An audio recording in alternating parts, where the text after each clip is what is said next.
Hello and welcome everyone to Beyond the Classroom. I am your host Alishbah Mazhar, a University of London student at Beaconhouse International College, Lahore.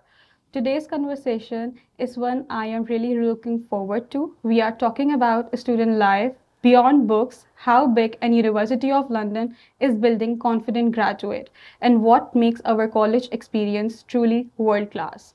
I am joined by someone who has inspired so many of us with his vision and leadership, Mr. Nassir Kasuri, CEO of Beaconhouse International College. Sir, it's such a pleasure to have No, you it's a pleasure today. to be here, Alishbah. Thank you for having me on the show. Thank you. All right, so let's dive in. So, our first topic is on campus experience. Hmm. Sir, one of the things students always talk about is Hmm. the feeling you get when you walk onto campus, the Hmm. vibe, the community, and the Hmm. energy. Ji. From your perspective, what do you think makes that on campus experience at BIC so special? Yeah. I think Alishbah, one of our focuses on BIC is that we want to, do much more for students than just be a place where they come and, study subjects and learn facts. We really believe that, the college needs to be a place where students come, develop a sense of community, make friends, develop a network. So we try to, make our colleges, develop our colleges in such a way that we have a lot of community spaces, student interaction spaces. You're in this campus right now, the Yeah. Karachi campus. The extensive facilities, about 70% of this campus's space is actually dedicated to things other than classrooms. Yeah. So, giving students opportunities for recreation, but also, different types of study areas, collaboration areas, entrepreneurship areas Mhm. to really extend the learning experience. Where there's a big focus, and probably some of the things we can talk about going forward, as we go forward, we'll talk more about them, but there's a lot of focus on things like entrepreneurship and life skills. So we try to develop the campus in such a way that the physical infrastructure of the campus also is conducive to the development of those skills and provides the types of opportunities to students to develop their personality that they'll actually need when they go into the workspace. True. Yeah. That's actually something I really relate to because every corner of the campus feels alive, from the library to the courtyard. Mm. I would love to hear how you think that atmosphere shapes the way we learn and connect. Yeah. In schools at least, there's this concept of, the environment or the classroom, being a second teacher. Yeah. It really makes a difference, even something simple like how you sit, are you seated to do group work, or are you, facing forward towards the teacher? That has an impact on the type of learning that's taking place, and both are important. It's in lecture-driven learning, you need to be facing the teacher, but a lot of the learning we do now is collaborative. We're developing more and more discussion rooms and breakout areas in our campus. One example is our, incubation area, which we call the Foundry, Yes. which we set up in all of our campuses now. It's really designed to inspire students to Yeah. think creatively, think beyond. So over there, they're comfortable seating discussion areas, and there's a place where, guest speakers and mentors can come and give lectures. Then there are, like workstations which are facing each other. So people who are incubating People. businesses or Yeah. projects can Mm.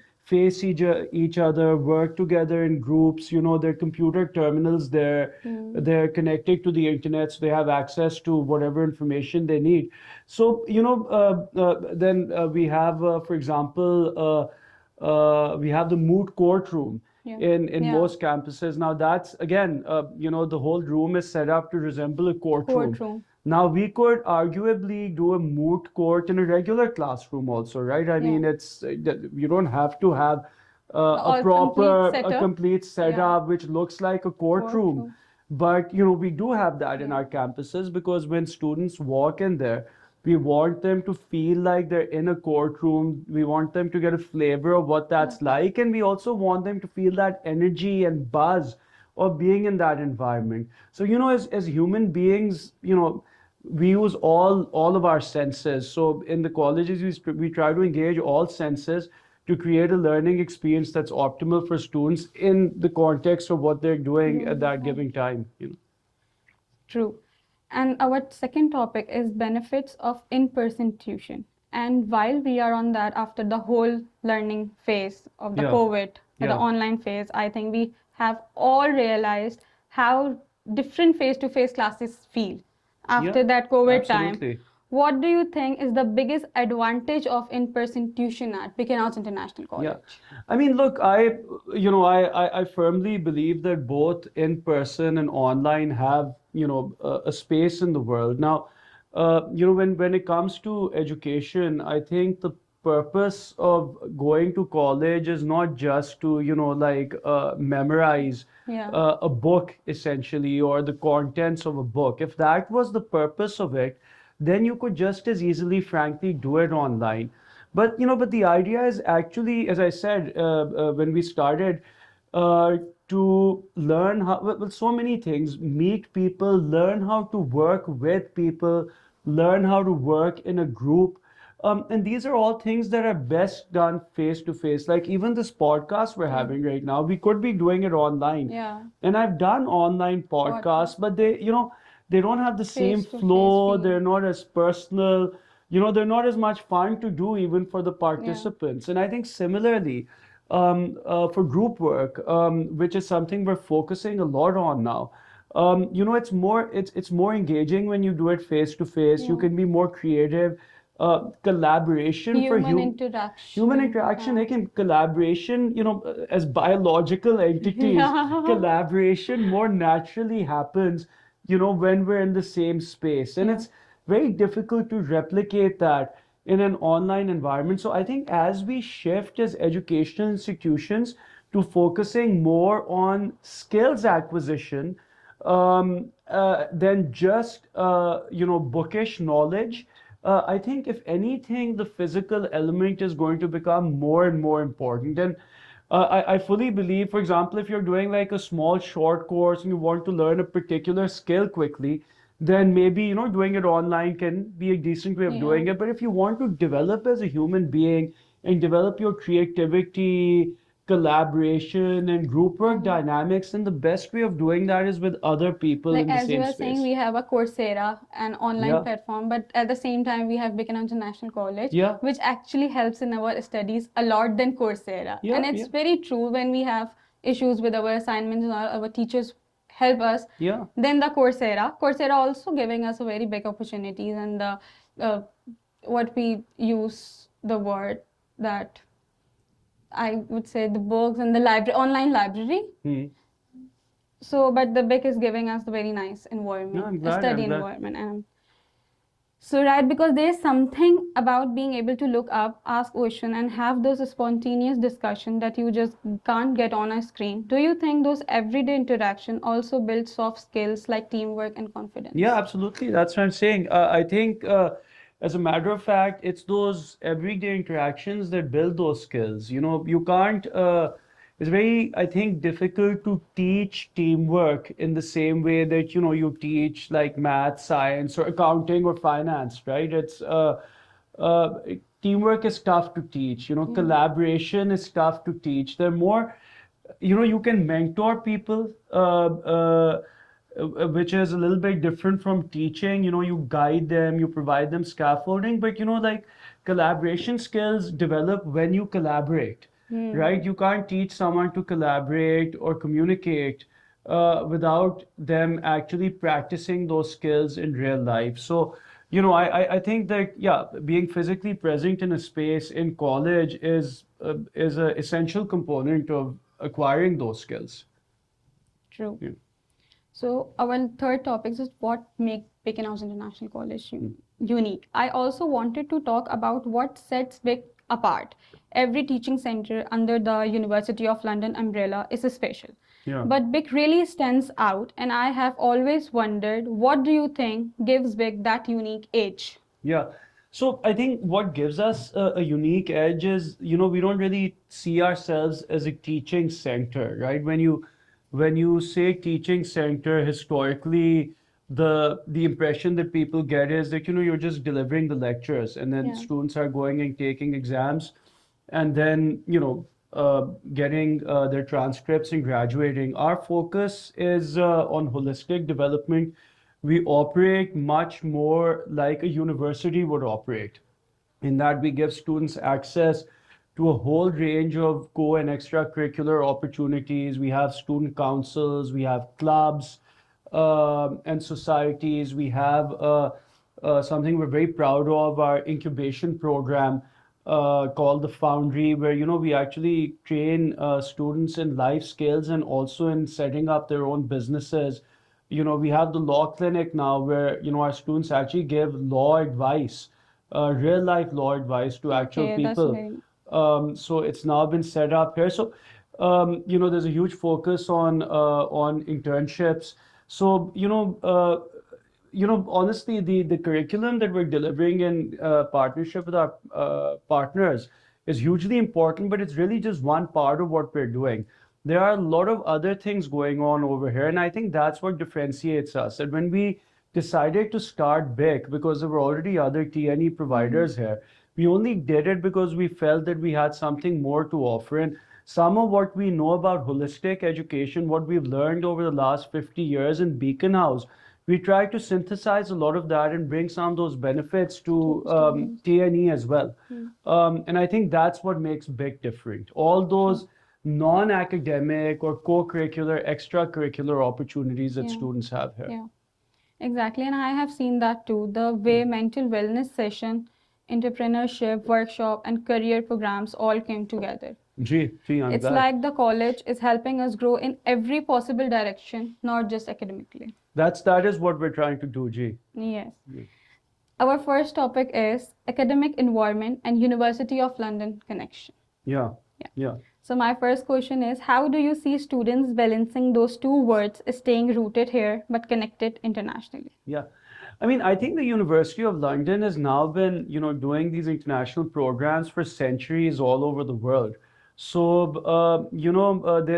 they're well acquainted with, with making education culturally sensitive and culturally relevant.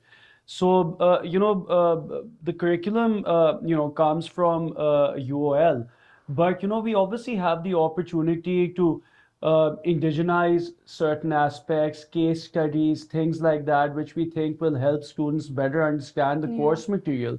So, we are given, the teachers are given flexibility in, adapting their teaching methodology to something which is more relevant to the local audience. So that is something we, absolutely get an opportunity to do here. And then, like I said, the UL programs are one component Yeah. of the students' academic experience here. There's a lot of other things which are going on, which are very rooted in the local context and, of not just the country, but of the campus where Yeah. the students are working and collaborating together. Together. So I think it becomes a great synthesis of foreign research that has gone into academics as well as our local context, and it all comes together, to make students, locally grounded but aware of international trends and directions, which is really what we're trying to achieve. Right, and even though opportunities like a student ambassadorship program, University of London webinars and collaboration, we get to feel part of that larger world community Ji. as well through online platforms. And our fifth topic is co and extracurricular opportunities. Ji. So my first question for this is, how do these experiences help a student build skills that employer actually look for? Yeah. So, and I think I've alluded to this a little bit before in our conversation. If you look at what employers are looking for now, I was looking at this World Economic Forum research report from, I think it was the year before last.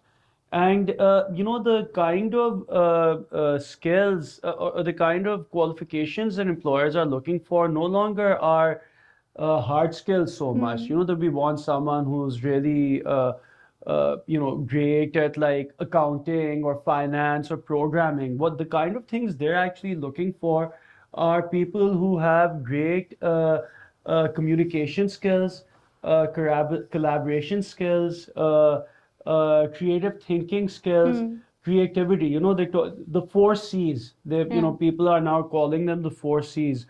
Those are the skills that are being, really, really focused on. So, everything we do over here is all the co and extracurricular activities we have in BIC are designed to enhance those four C's in one way or the other. And, we have a lot of communication with employers as well. And I think in Pakistan, but also in other parts of the world, there's this idea of there being an industry academia disconnect. So we're doing as much as we can to bridge that disconnect. And then when it comes to a lot of our extracurricular activities like Hmm. the foundry, we have, industry people coming in and speaking to our students. So, the students are directly getting industry exposure. Industry leaders are speaking to them. They're getting a chance to speak to those industry leaders and really develop their profiles in a manner which will, suit those industries. And then we try to make sure that they get internships. We try that every student should do at least one internship Yeah. in an area of their choice while they're at BIC.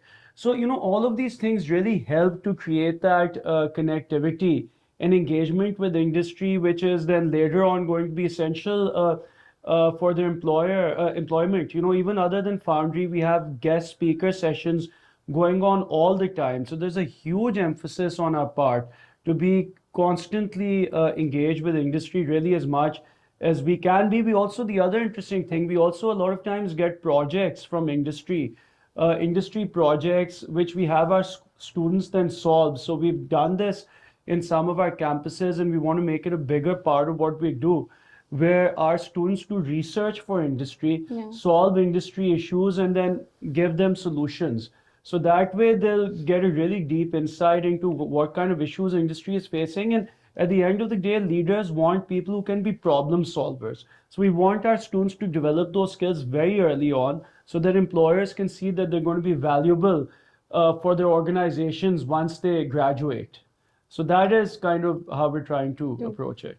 Yes, Yeah. because I have also noticed the students becoming more confident, more vocal, and those real life experiences really prepare us for interviews and teamwork later on. So, in the Beaconhouse Hmm. context, actually, if you look at the Beaconhouse school system, I think, the biggest challenge we faced early on, and to a great extent we still face it, is maybe the lack of, trained teachers Hmm. available in Pakistan. So, and the way we tackle that and continue to tackle that is by having a really robust in-house teacher training and teacher development system. And we're kind of, known for that in Pakistan. I think a lot of other institutions have, learned from that example and set up their own, teacher training facilities in-house as well. So that has been and remains a challenge. We're constantly training teachers, and in fact, obviously some of those teachers make their way into other schools also. So I always kind of take a little bit of pride in the fact that Beacon House has become, like a teacher training center As well, for yeah. for Pakistan. You look at teachers in private schools across the country. A very large percentage of them have spent some time in Thanks, Beacon Beacon House or House. been trained by Beacon House. And that remains the case. So I think that was and remains the biggest challenge. Then, if you're running a large network of education institutions, ensuring some degree of quality uniformity is challenging. Because education is a very local, even if you're a chain of schools, educating students is a very localized thing. Each campus has a different head, they have different teachers, each city has a slightly 100%. different culture. Yeah. So how do you make sure that, everyone gets that Beacon House experience? And for that, we had to develop our own school evaluation process as well. So we have our own school evaluation unit, not just in Beacon House, but in Beaconhouse International College also. So a lot of what we've learned about teacher training and school evaluation, we've adapted to tertiary education, and we've implemented those policies here as well. But yeah, I think that training and maintaining quality is probably in some ways the biggest challenge, but I think it's also our greatest success Yeah. because it's something we've done well, I think, and it's something that I think has then helped differentiate Beacon House from a lot of other people in the private education space. True. Yeah. What mindset would you say today's youth need to handle uncertainty, especially when things don't go as planned? Ji. Well, number one, I think, having grit is really important, grit and determination.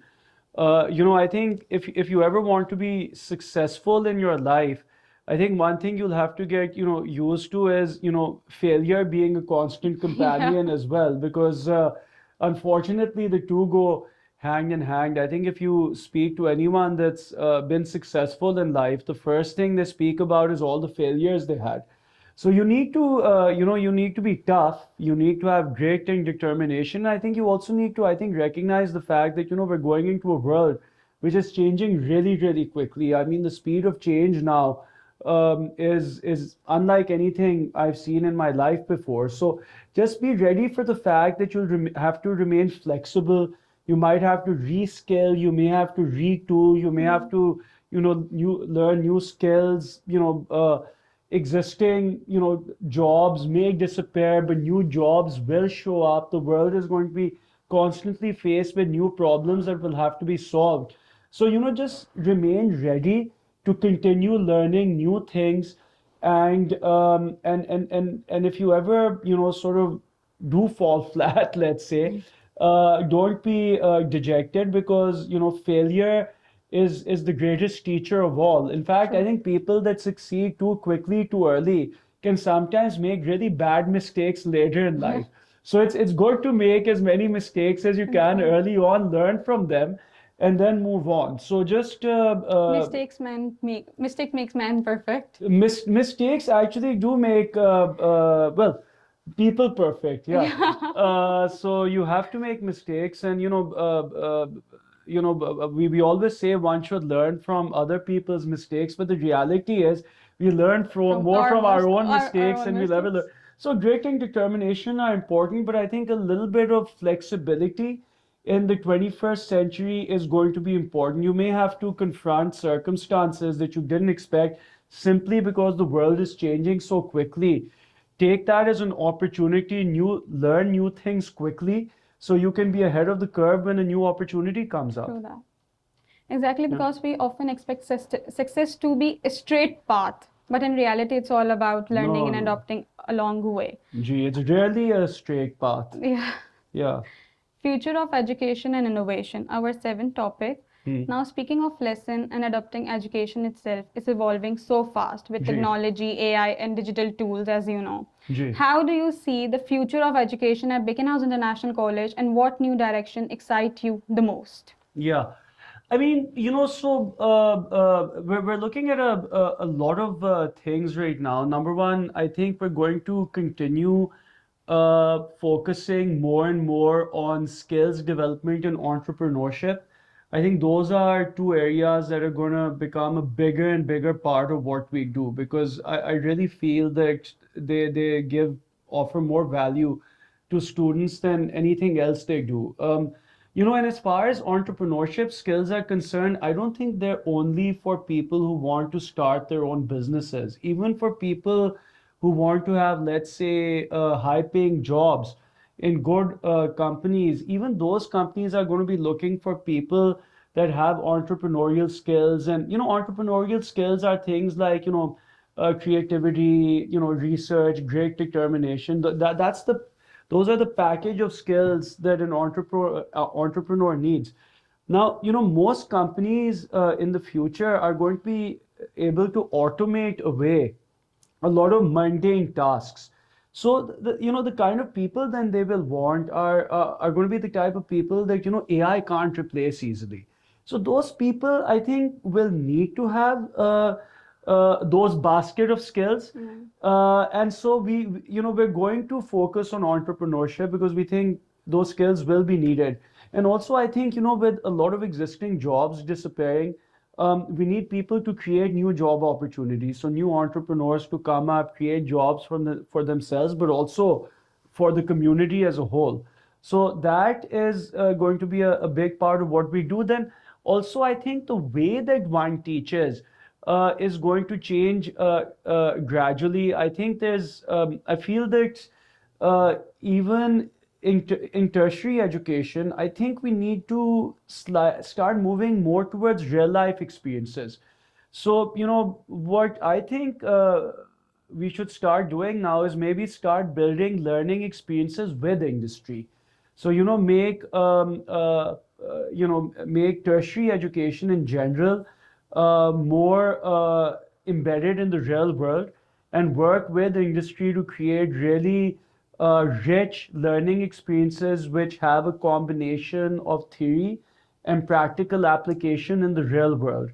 Um, so I think this is another direction that Using AI. education is going to take a lot more real world, more internships, Yeah. maybe credited work modules, placement years, things like that. So I think, and then so that's important. And then I think also the in class teaching, right? Whether it's in school or in colleges, I think what might start happening is that a lot of the knowledge acquisition will happen, online.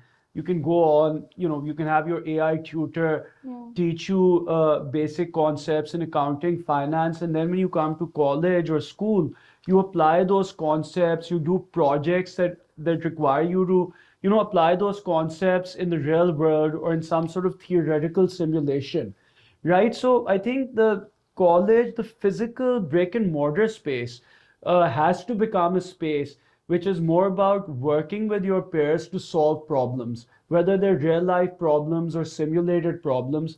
And a lot Technology. of the bookish acquisition of knowledge perhaps will happen online. So a lot of schools, for example, are following what are called like flipped classroom models now. That's exactly what that is. You do, some of the basic knowledge acquisition online, and then the school becomes a rich collaborative area where you work with peers to really solve complex issues. And I think we, may be seeing a similar transition over time in tertiary education as well. So now we are moving to our eighth topic, student motivation and balance. Hmm. I want you to ask something. A lot of students struggle with balance. Hmm. Sometimes we get so focused on grades that we forget to enjoy the journey. Hmm. What advice would you give to students trying to balance academic, personal growth, and well-being? I mean, so to be honest, I think discipline and time management are really important. I mean, I'll give my own personal example. I put everything in a calendar. So, obviously all my meetings naturally, but my the time in the gym, my time playing tennis, Tennis. going to dinner with friends, even watching a movie with the kids, right? I have different color codes. I put everything in a calendar because That's I very find nice. that if you're busy, it's if you're not well organized, then it's extremely difficult to get anything done, and it's extremely difficult to balance your life, and then you end up putting a lot of stress on yourself because then you keep thinking about the things you missed. Sometimes you'll miss something academically, sometimes you'll miss family time. So I think time management is a crucial life skill. I mean, the other thing I'll say is it's not going to get easier. As you get older, you'll have families, your kids need a lot of times, your kids have problems, you need to help them with their issues. So time management only becomes more complex. So the sooner you start developing a system, and everyone can have their own system. I mean, my system doesn't need to be your system. There are a lot of tools out there. There's a lot Yeah. of workshops you can do in time management, but have a system for managing your time. I personally like to schedule everything personal and professional. It just helps me be happier because it's my way of finding the best possible Being balance. hassle-free. Being hassle-free, put Yeah. everything on a calendar and then follow it. So yeah, and just discipline is Yeah. extremely important. Hmm. So I think start practicing those skills right now, because I promise you, you're going to need them more and more as you get older. True. Yeah. That's so true. Marks matter, but the moment and friendship we make along the way, we shape us just as much.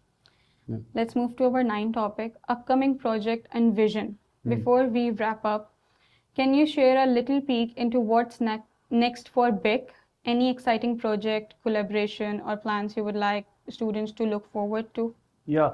I think we're really happy with the partners we have right now. So I'm not sure if so in terms of collaborations with new partners, probably not. But we're always looking to expand the scope of our partnership with our partners, and to really work with them to bring novel and innovative new opportunities to our students. So I think some of the things I already spoke about are transitions you might be, seeing in the near future. We will try to provide more industry relevant experience in our education process, in our 3-year undergrad degrees, and also in our master's programs. We feel that there's a need to have more tight industry integration, and we're hoping that that will give students more real life experience rather than just theory, but also help their job placement and employment afterwards. And a wider range of courses, both degree courses and short courses with our partners, that will be coming up. We'll continue to operate the foundry. One of the things that students can look forward to very soon is something which we call Forge Day, which will be the day that the foundry students, selected foundry students, actually get a chance to pitch some of their business ideas and potentially raise funds. So that is also something we're going to do this year. We're very excited about it, because it's pitching a business idea in front of a panel of venture capitalists is a nerve-wracking experience. So if you can go through that process once before graduating, you've definitely got a leg up on a lot of other people. So yeah, there will be some interesting and fun activities coming up, inshallah. Inshallah. That sounds amazing, and I think students will be really exciting to see these projects. And okay, so before we close, I have one slightly fun question with you. Sure. If you were a student at BIC today, Yeah. which club or society do you think you would join? I think probably the journalism. Journalism. I think Nice. it's fun. It's fun. You get to, in fact, you get to work with the head office as well, and do some of our social media posts. And I think life is all about communication. I think it's like, it's the most important skill in life. So अपने शौक की बात होती है. I think I was in school. I was on the yearbook. I was in yearbook, and I remember I was the guy that actually designed and made our senior yearbook when we graduated. So I always enjoyed that. In fact, my brother, Qasim, who's the CEO of Beaconhouse. He's Beaconhouse Group. Yeah, he started a magazine when he was very young, actually. He was, I think, 14 or 15 when he started a family magazine, and then after that he started this computer magazine. And I used to work summers for him. And I used to really enjoy doing computer layout and graphics design. So I did some design work for his magazine as well. So I've always kind of like enjoyed, communication and publishing and that side of things. And I think it's a super important skill. Communication is the most important skill. So yeah, I would probably enjoy being a part of that. But I think, look, all the clubs and societies have something valuable to offer. At the end of the day, you need to choose something that resonates with you, something that you think will be relevant for your career and that you're passionate about. And as long as you're passionate about it, hopefully it'll be a meaningful learning experience for you. True. Yeah. So thank you so much, sir, for Yeah. taking out your time to Mm. talk with us today. It's Mm. been such a warm, inspiring conversation. I Mm. am sure our listener will take away a lot of motivation from your words. Mm. And everyone listening, thank Mm. you for tuning in the Beyond the Classroom, a special podcast by Beaconhouse International College in collaboration with University of London. I am your host, Alishbah Mazhar, signing off.